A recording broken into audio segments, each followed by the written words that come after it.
Ah bonjour, je vous avais pas vu. Petite mise en scène, c'est du haut niveau. La première semaine c'est terminé. Petit bilan. On va commencer par ce dont tout le monde parle. Il n'y a plus de Français à l'Open d'Australie. On entend cette phrase partout. Ça va, c'est pas la catastrophe. Autant chez les femmes, franchement, on a l'habitude. Donc là, il n'y a pas de changement. C'est chez les hommes, en effet, où d'habitude on avait un Joe ou un Gaël qui allait en quart, en demi, voire en finale.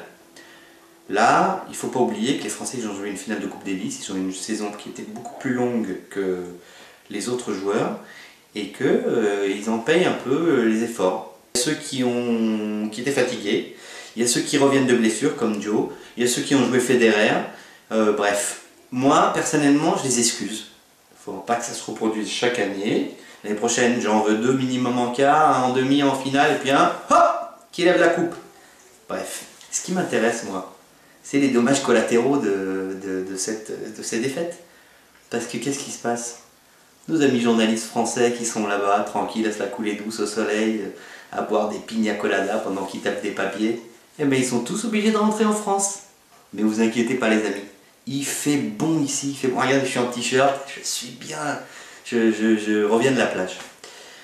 À part ça, les gros, tous au rendez-vous, à moins que Stanislas Wawrinka, un joueur tout à fait sympathique, très charmant, tape Federer. Alors là, ce serait énorme.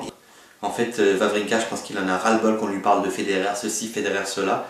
C'est terrible. Il a un super jeu, c'est un super joueur. C'est un Suisse.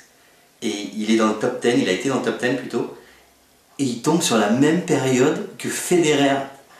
Il a vraiment pas de bol, le Stan. Donc, ça serait sympa de le voir taper Federer.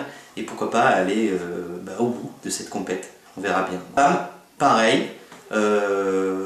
Les favorites au rendez-vous, mes deux chouchoutes perso, Wozniacki, Clijsters, tout roule. Les has-been, comme je vous avais dit, les Sharapova, les Williams, les Hénin, excite, avec les journalistes français dans l'avion, tous pour Kuala Lumpur, puis après on prend nos correspondances pour différents endroits en Europe. Et puis quand même, il faut signaler un match de dingue, un match de malade mental entre Francesca Schiavone et Svetlana Kuznetsova, la russe. 4h44 de match, le match le plus long dans l'histoire du Grand Chelem, gagné par Schiavone. Surtout, elle a sauvé 6 balles de match, la Francesca, donc chapeau bas. Et puis voilà, des matchs comme ça fait du bien au côté féminin du sport, on en demande encore. Mais si tout se passe bien, c'est Federer Nadal le week-end prochain, c'est Wozniacki Clijsters, et c'est le top.